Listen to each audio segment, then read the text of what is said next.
diferencial é uma poderosa ferramenta matemática para analisar como as coisas variam.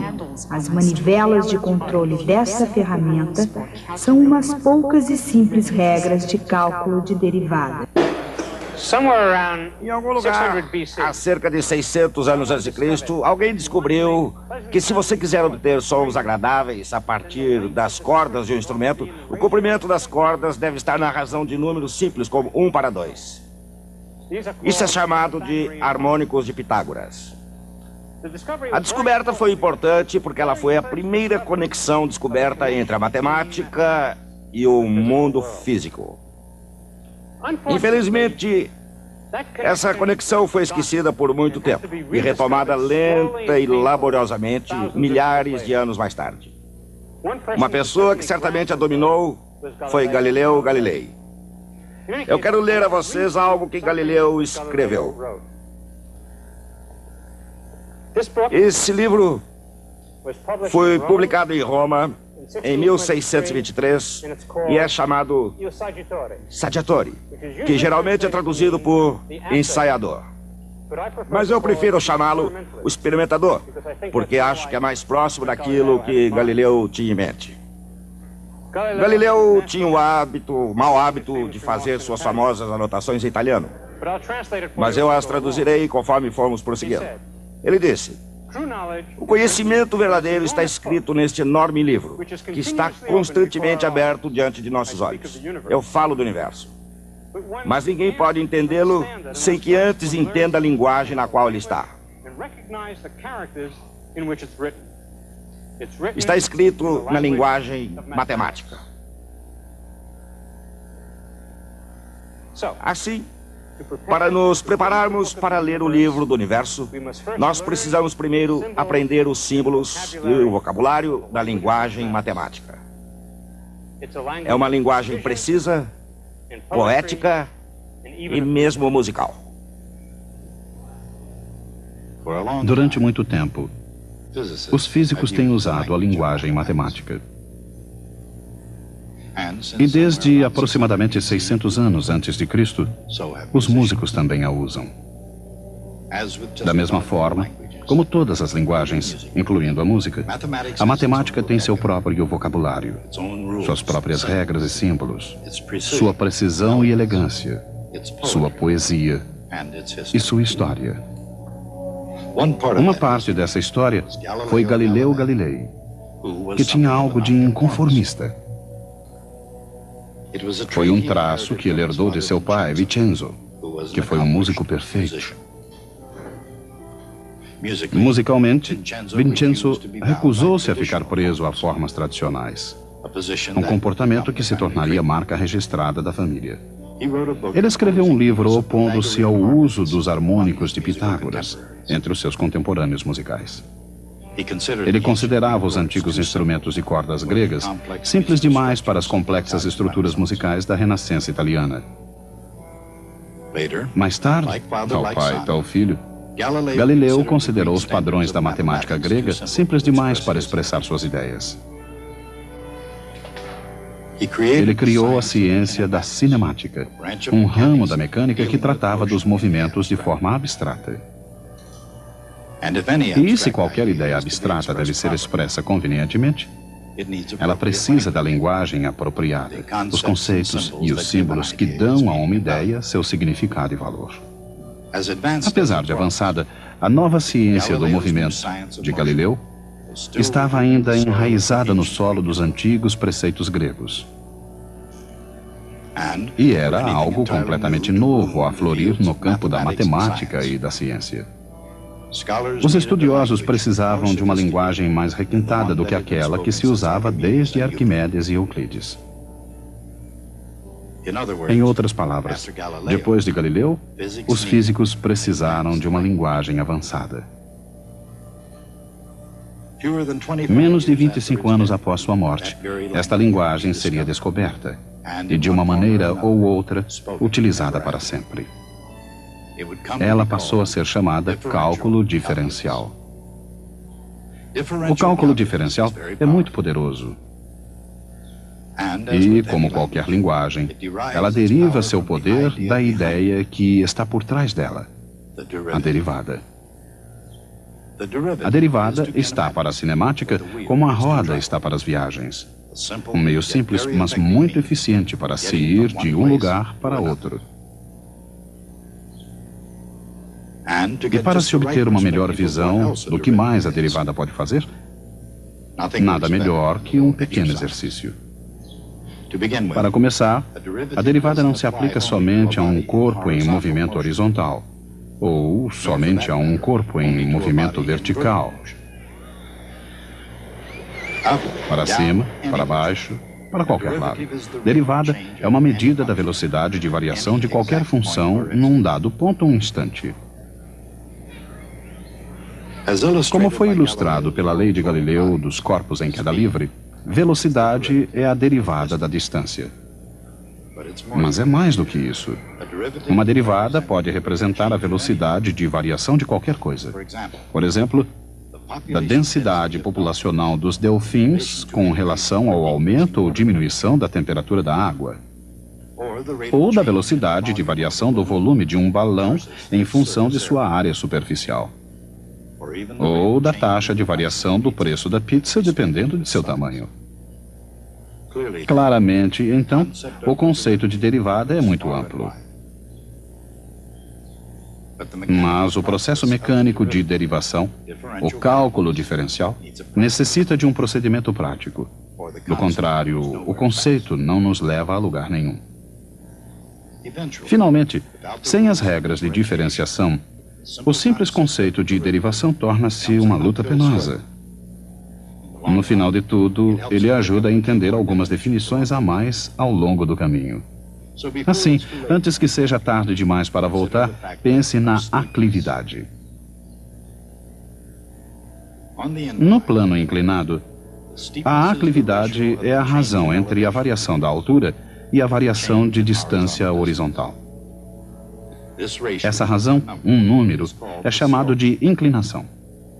Por exemplo, suponha que a elevação de um plano inclinado aumente 15 metros em cada 100 metros. O viajante subiria 15 e viajaria 100 metros horizontalmente. A inclinação é de 0,15. Um morro com inclinação 0,30 é 2 vezes mais íngreme que um com inclinação 0,15. Quanto maior a inclinação, tanto mais íngreme é o morro. Quando a inclinação é grande, a proeza para se chegar ao pico não é pequena. Quando a inclinação é pequena, próxima de zero, é fácil prosseguir. Quando a inclinação é negativa, o caminho é morro abaixo. Embora a matemática possa ser complacente, ela pode apresentar altos e baixos, e ela sempre o faz. Ninguém sabe quem foi que primeiro perguntou qual o melhor jeito para sair daqui para ali. Mas a resposta, em termos algébricos, foi dada pela primeira vez por um matemático francês chamado Fermat. Em 1629, ele surgiu com a ideia de achar a linha tangente a uma curva num dado ponto dela. Em 1638, Fermat dividiu a sua descoberta com seu conterrâneo René Descartes, que tinha o seu próprio método para achar tangentes a curvas algébricas. Muitas dessas ideias matemáticas, especialmente aquelas de Fermat, foram mais tarde desenvolvidas por Wilhelm Leibniz e ainda Isaac Newton, num método geral e sistemático de análise matemática,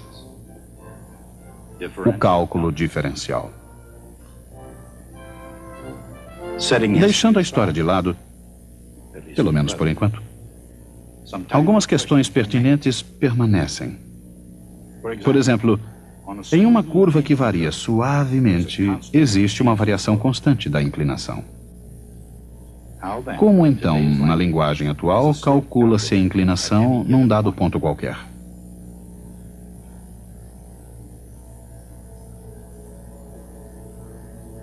Para determinar a inclinação num ponto particular, aqui, por exemplo, simplesmente pega-se outro ponto do morro, não importa qual.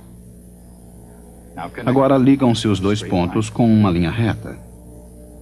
Essa linha é chamada corda, e sua inclinação depende da posição do segundo ponto. Se o primeiro e o segundo pontos estiverem razoavelmente próximos, a corda é uma boa aproximação da trajetória da bicicleta. Agora, mova o segundo ponto para mais próximo do primeiro. Mova-o ainda para mais perto. A inclinação é um número. Conforme os pontos se avizinham, o número se aproxima de um certo valor. É razoável chamar esse número de inclinação do morro naquele ponto. A linha com tal inclinação, passando por esse ponto, é chamada de linha tangente. A linha tangente não é nada mais do que aquilo em que se transforma a corda quando os pontos se avizinham. A inclinação da linha tangente naquele ponto é a inclinação do morro. A velocidade instantânea pode ser calculada pelo mesmo processo. A lei de Galileu dos corpos em queda, aplicada aqui para um público bastante indeciso, é mais do que um experimento mórbido. É o cálculo diferencial indo para o salvamento. Mudança de distância dividida por variação do tempo. A razão é a velocidade média durante o dado intervalo de tempo.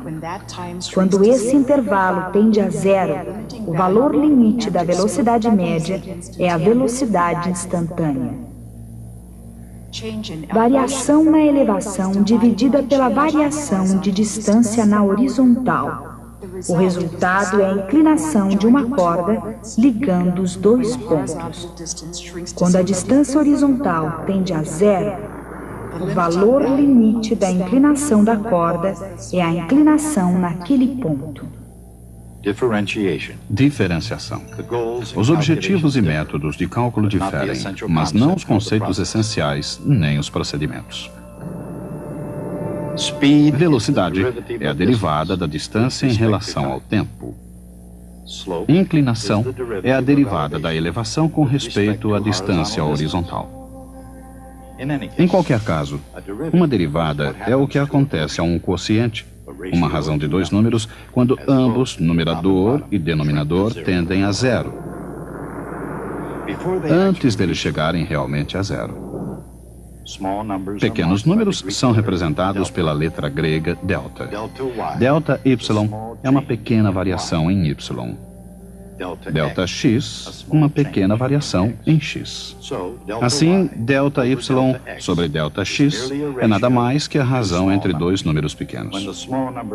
Quando os números pequenos tendem a zero, tal razão passa a se chamar derivada, e os deltas tornam-se novos símbolos.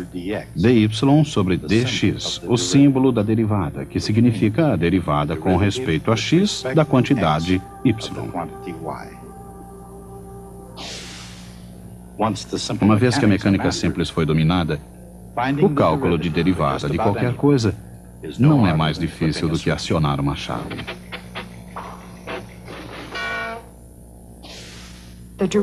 A derivada de uma função é a inclinação de sua tangente em cada ponto. A derivada de uma função é, por sua vez, uma função. Se a função é linear, sua inclinação é constante e sua derivada é essa constante.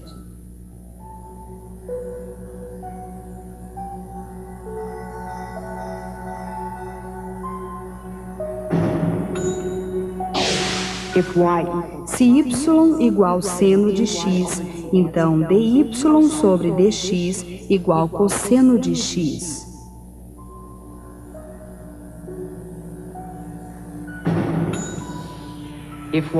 Se y igual cosseno de x, então dy sobre dx igual menos seno de x. Calcular derivadas exige um pouco de prática, mas vale o esforço. E considerando o atual número de máquinas de derivar, ele se tornou uma prática comum.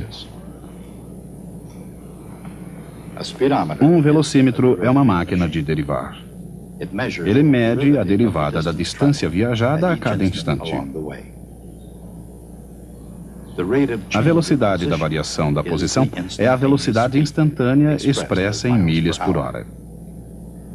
É claro que, quando o veículo não está se movendo, nenhuma distância está sendo percorrida.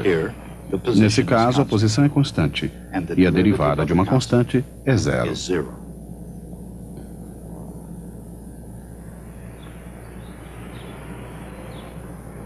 Matemática é uma linguagem construída em estruturas gramaticais. Uma coleção de regras que estruturam e analisam o problema que se tem às mãos. Qualquer que seja a tarefa, desde a construção de uma casa até a composição de uma sinfonia, mesmo a mais complicada tarefa pode ser analisada da mesma maneira.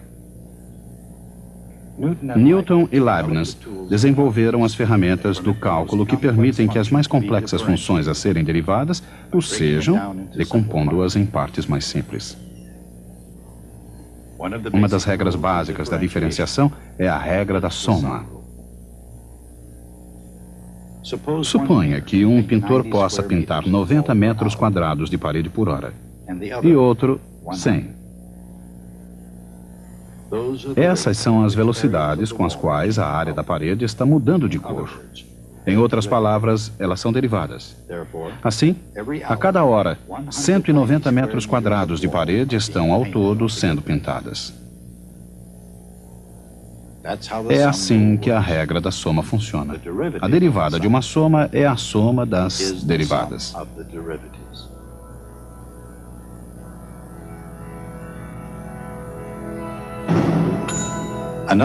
Outra ferramenta útil é a regra do produto, que é usada para se achar a derivada do produto de duas funções. Por exemplo, a área de uma tábua é o produto de seu comprimento pela sua largura. Se o comprimento diminui, a variação de sua área é a sua largura vezes a variação do comprimento.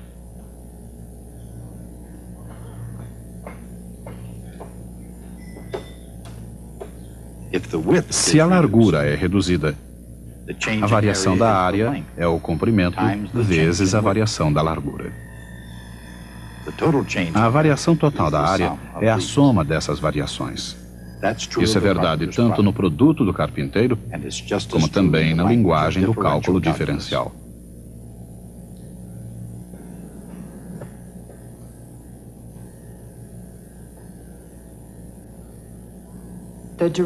A derivada do produto y por z é y vezes a derivada de z mais z vezes a derivada de y.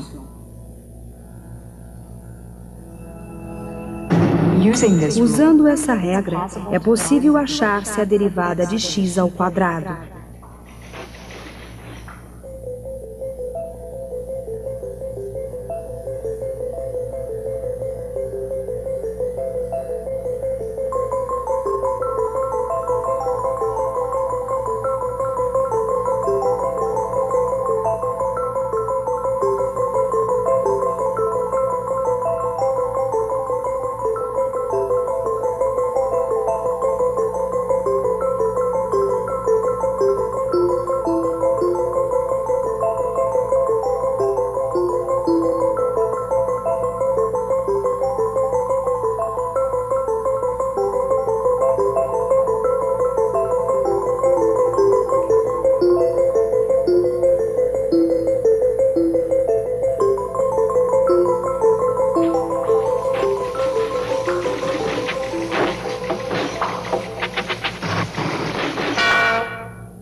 Ou de x à terceira potência, ou x a qualquer potência n.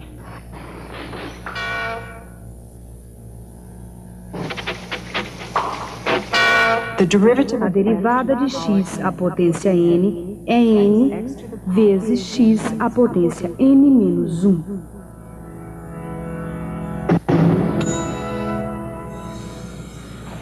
Frequentemente, uma operação depende da outra. Por exemplo, Suponha que um veículo tenha um consumo de 17 milhas por galão. Isto é uma derivada. Se y é a distância percorrida e n a quantidade de combustível consumido, então 17 milhas por galão é igual dy sobre dx. Digamos que ele use 2 galões por hora. 2 galões por hora é igual dx sobre dt. A velocidade de um veículo em milhas por hora é igual ao número de milhas que percorre por galão vezes o número de galões por hora que ele usa. Essa é a regra do encadeamento ou cadeia. É usada quando y depende de x e x depende de t.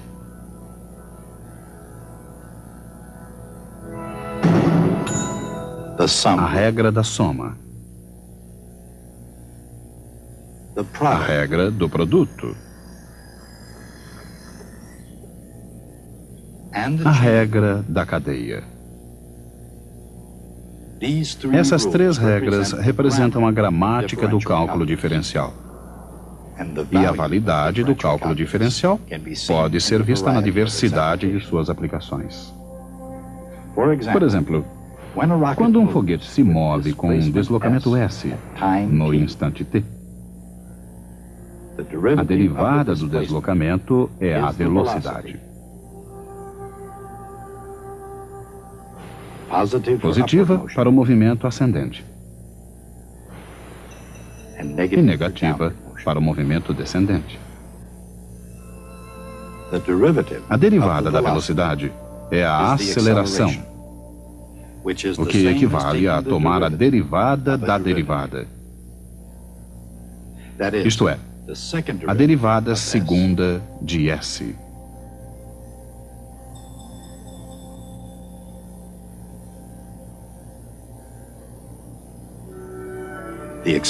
A aceleração é a derivada segunda da posição do foguete.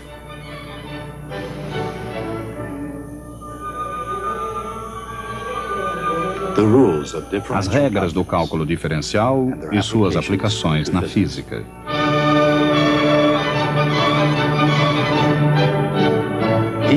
Cada uma atua como um instrumento único que toca na arte e na ciência da matemática. Trabalhando juntas, harmoniosamente, elas podem misturar notas ou números numa melodia exótica.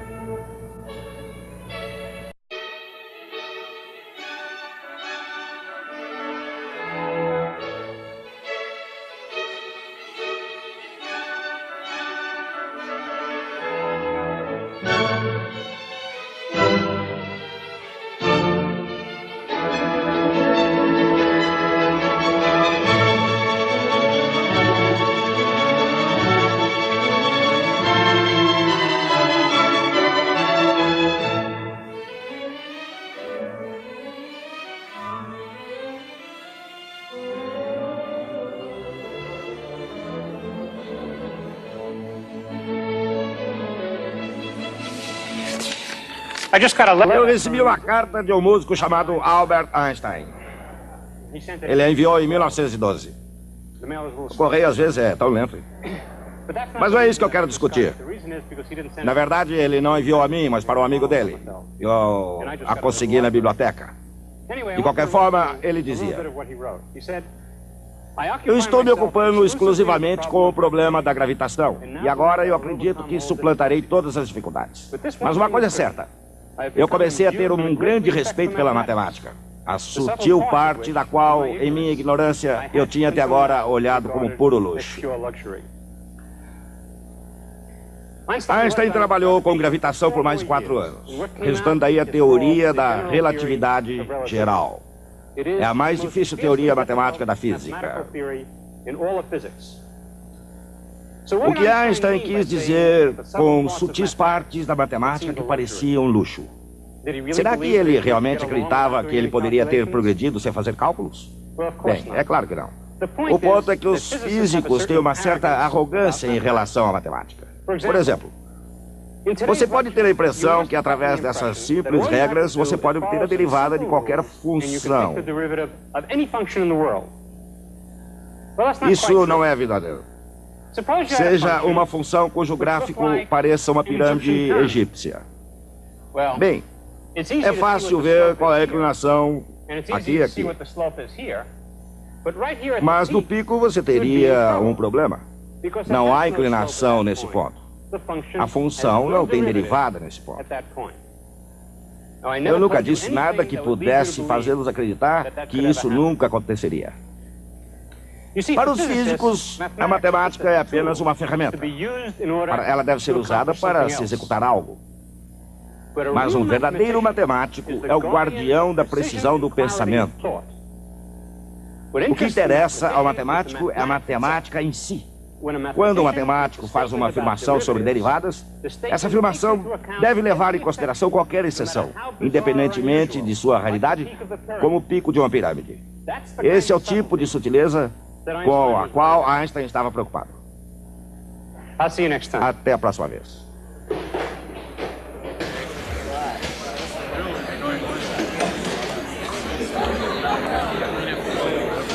Now that you're here.